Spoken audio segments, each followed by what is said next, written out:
Et si je vous disais que toute votre vie est un mensonge? Que le téléphone dans votre main, la pièce dans laquelle vous êtes assis, et même les gens que vous aimez, ne sont pas vraiment réels. Ce ne sont que des ombres sur un mur.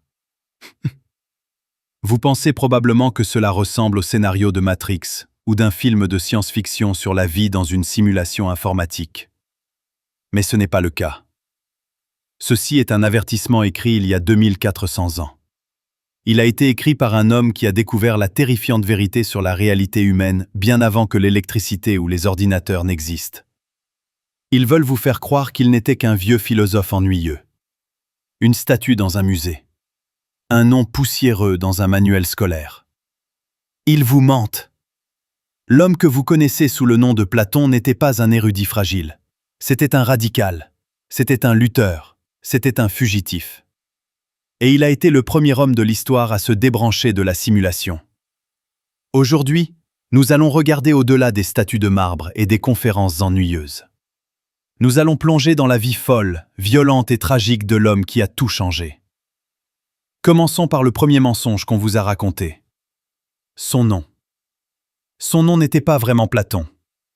C'était un surnom. En grec ancien, Platon se traduit littéralement par large. Comme dans « épaules larges ». Ce type était bâti comme un tank. Avant d'être philosophe, il était lutteur de compétition. C'était un athlète qui écrasait les gens dans la terre pour le sport. Il venait de l'une des familles les plus riches et les plus puissantes d'Athènes. Il avait de l'argent, des muscles et des relations politiques. Il était censé devenir un politicien, peut-être même un dirigeant. Il avait la vie parfaite toute tracée pour lui. Mais alors, il a rencontré un sans-abri qui a tout gâché. Ce sans-abri était Socrate. Socrate était le troll ultime du monde antique. Il n'écrivait pas de livres. Il n'avait pas de travail. Il se promenait dans Athènes pieds nus, sale et agaçant. Il arrêtait les gens puissants dans la rue et leur posait des questions impossibles jusqu'à ce qu'ils réalisent qu'ils étaient en fait stupides. Le riche et athlétique Platon est tombé amoureux de cela. Il a vu que Socrate était la seule personne qui se souciait vraiment de la vérité. Alors Platon a abandonné sa carrière de lutteur. Il a abandonné son mode de vie riche. Il a commencé à suivre ce génie sale et aux pieds nus à travers la ville. Mais le gouvernement d'Athènes n'a pas aimé cela. Il n'aimait pas un homme qui apprenait aux jeunes à remettre en question l'autorité. Alors ils ont arrêté Socrate. Ils l'ont mis en procès pour corruption de la jeunesse. C'est le moment qui a brisé Platon. Il a regardé un jury de 500 citoyens choisis au hasard voter pour tuer l'homme le plus intelligent du monde. Il a regardé son mentor boire une coupe de ciguë empoisonnée et mourir. Ce traumatisme a changé Platon pour toujours. Il a regardé la foule et a réalisé quelque chose de terrifiant. Il a réalisé que la majorité des gens ne sont pas intelligents. Il a réalisé que si vous laissez la foule décider, ils tueront la vérité. C'est pourquoi Platon détestait la démocratie. Il la voyait comme le règne de la foule inculte. Il croyait que laisser des gens au hasard voter sur des questions graves était comme laisser les passagers piloter un avion. Après la mort de Socrate, Platon était en danger. Il était connu comme l'étudiant la traître exécuté. Je sais, il a fui. Il a quitté Athènes et est devenu un vagabond. Pendant 12 ans, il a voyagé dans le monde antique. Il est allé en Égypte, en Italie et en Sicile. Et c'est là que sa vie se transforme en film d'action. Les récits historiques nous disent que pendant ces voyages, Platon a été effectivement capturé. L'homme qui avait été un riche aristocrate a été soudainement dépouillé de sa liberté. Il a été mis au fer. Il a été traîné vers un marché aux esclaves. Imaginez cette scène. Le plus grand esprit de l'histoire de la civilisation occidentale debout sur un bloc de bois attendant d'être vendu au plus offrant comme une pièce d'équipement agricole. Il a été acheté mais la chance était de son côté. Un ami l'a reconnu dans la foule, a payé sa rançon et l'a libéré. Si cet ami n'était pas passé par là à ce moment précis, nous n'aurions pas la philosophie occidentale aujourd'hui. Nous aurions juste un esclave perdu nommé Épaules larges. Après avoir survécu à l'esclavage, Platon est retourné à Athènes avec une nouvelle mission. Il n'allait plus seulement poser des questions, il allait construire une forteresse pour l'esprit. Il a acheté un terrain à l'extérieur de la ville et a ouvert une école. Mais ce n'était pas juste une école. Elle s'appelait l'Académie.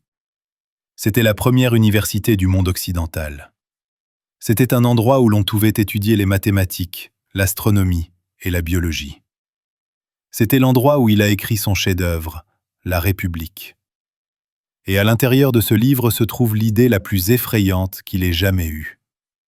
L'allégorie de la caverne. C'est le Matrix original. Platon a dit « Imaginez un groupe de personnes qui ont vécu dans une caverne profonde et sombre depuis le jour de leur naissance. Ils sont enchaînés. Ils ne peuvent pas bouger la tête.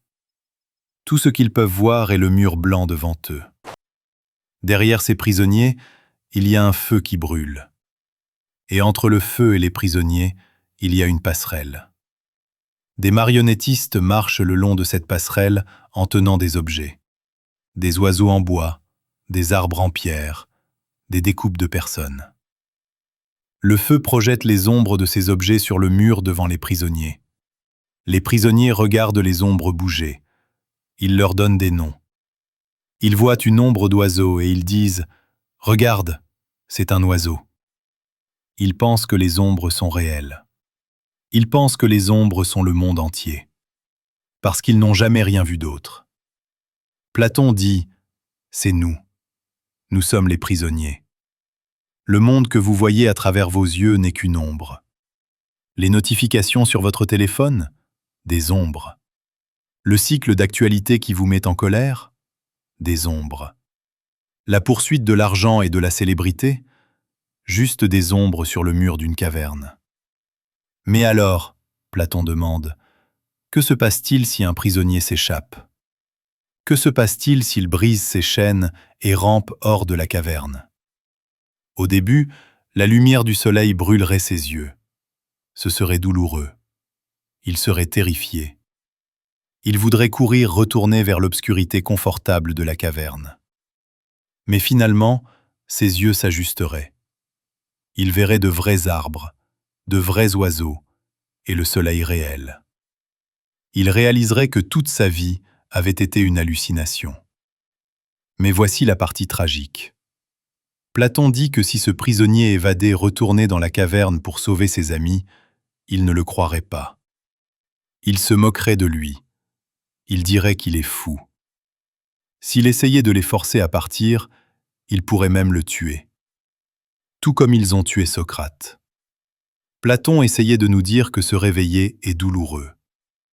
La vérité fait mal.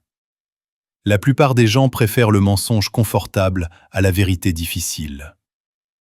Mais Platon n'avait pas encore fini. Il avait une légende de plus à donner au monde. Une légende qui obsède les explorateurs jusqu'à ce jour. L'Atlantide. Oui, l'histoire de la cité perdue sous l'océan vient de Platon. Il est la seule source. Il a écrit sur une civilisation qui existait 9000 ans avant son époque. Il l'a décrite comme une superpuissance utopique avec une technologie avancée et une richesse incroyable. Mais Platon n'a pas raconté cette histoire comme une fantaisie.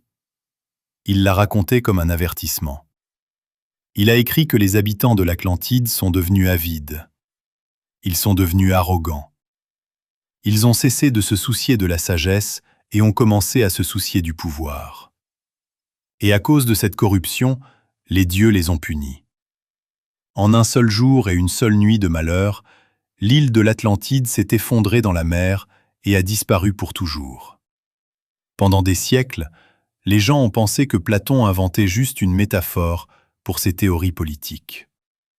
Mais sa description était si détaillée que les gens cherchent encore le fond de l'océan aujourd'hui, à la recherche de l'empire perdu du lutteur d'Athènes. Platon a passé ses dernières années à enseigner à son académie. Il a essayé de transformer un roi en Sicile en philosophe, qui a échoué misérablement et a failli le faire tuer à nouveau. Il ne s'est jamais marié. Il n'a jamais eu d'enfants. Ses enfants étaient ses idées. Il est mort à l'âge de 80 ans. Les légendes disent qu'il est mort paisiblement dans son sommeil, ou peut-être en assistant à un festin de mariage. Mais son fantôme ne nous a jamais quittés. Chaque fois que vous allez dans une université, vous êtes dans la maison de Platon.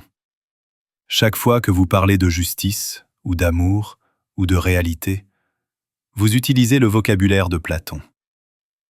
Un célèbre philosophe a dit un jour que toute la philosophie occidentale n'est qu'une série de notes de bas de page à Platon. Il a été le premier homme à nous dire que le monde est plus que ce que nous voyons. Il a été le premier homme à nous mettre au défi de briser les chaînes, de nous retourner et de sortir de la caverne. Alors, la prochaine fois que vous aurez l'impression que le monde est faux ou que la société n'est qu'un jeu joué par des gens dans l'ombre, souvenez-vous du lutteur aux larges épaules. Il l'a vu en premier. Il vous a laissé une carte vers la sortie.